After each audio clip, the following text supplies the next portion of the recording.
যে নারী ঘরে দুইটি সূরা পড়বে ওই নারীর ঘরে অভাব অশান্তি দূর হয়ে যাবে।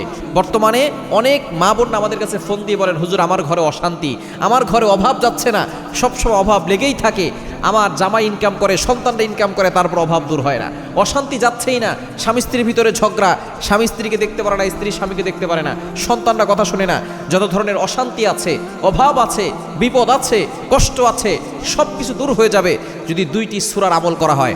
নাম্বার ওয়ান, এক নাম্বার হচ্ছে ফজরের নামাজ পড়বে, নামাজের পরে সূরা ইয়াসিনের তেলাওয়াত করবে।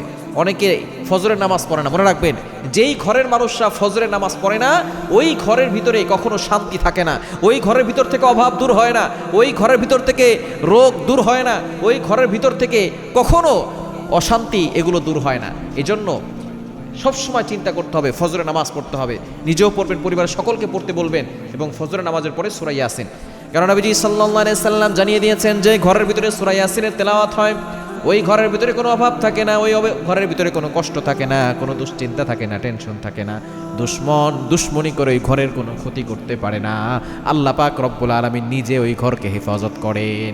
এক নাম্বার হচ্ছে ফজরের নামাজের পরে সূরা ইয়াসিন। নাম্বার টু, দ্বিতীয় নাম্বার হচ্ছে মাগরিবের পরে সূরা ওয়াকিয়া।